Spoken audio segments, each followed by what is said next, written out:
इस वीडियो में हम बात करेंगे कि कुर्बानी किस उम्र में वाजिब होती है। अगर हमारे बच्चे छोटे हैं तो उनके ऊपर कुर्बानी कब वाजिब होगी, आज की इस वीडियो में डिटेल से बात करेंगे।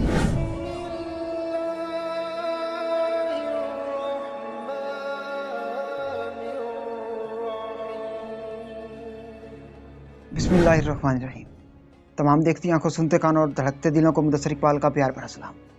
आप देख रहे हैं हमारा यूट्यूब चैनल इस्लाम की बात, और आज की इस वीडियो में हम बात करेंगे कि कुर्बानी किस उम्र में वाजिब होती है। अगर हमारे बच्चे छोटे हैं तो उनके ऊपर कुर्बानी कब वाजिब होगी, आज की इस वीडियो में डिटेल से बात करेंगे। अच्छा, तो बात यह है कि जब बच्चे बालिग हो जाते हैं ना, कुर्बानी वाजिब हो जाती है। अगर बच्चे बालिग हो गए और साहिब निसाब हैं तो उनके ऊपर वो जो कुर्बानी है, कुर्बानी लागू है। अब बालिग का समझ लीजिए, बालिग किसे कहते हैं।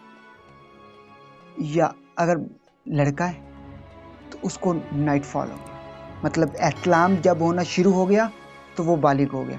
और इस एज में इस एज में अगर वो साहिब निसाब है तो उसके ऊपर कुर्बानी वाजिब है, उसकी कुर्बानी देनी चाहिए। अच्छा, लड़की की बात आ गई। जब लड़की को मेंसेस आने शुरू हो जाए तब वो समझ लें वो भी जुवान होगी, बालिग होगी, तो उसके ऊपर भी कुर्बानी वाजिब होगी।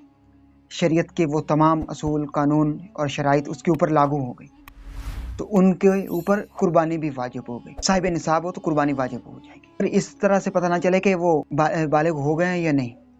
तो अगर किसी को पहले भी आ सकते और बाद में भी आ सकते, मतलब कि ये वाली जो शराइत है ना, लड़के को नाइट फॉल होना और लड़की को मेंसेस आना, तो ये किसी को 15 साल से पहले आ जाते हैं और किसी को 15 साल के बाद आते हैं। तो अगर कोई कमी बेशी हो तो जब लड़की लड़का 15 साल का हो जाए तब समझ लें कि उनके ऊपर कुर्बानी वाजिब हो गई। अगर वो साहिब निसाब है तो उनके ऊपर कुर्बानी वाजिब होगी और उनकी कुर्बानी देनी चाहिए हमको। मैं उम्मीद करता हूँ कि आज की वीडियो आपको पसंद आई होगी। अगर आज की वीडियो पसंद आई तो वीडियो को लाइक कर दें और चैनल को सब्सक्राइब कर दें।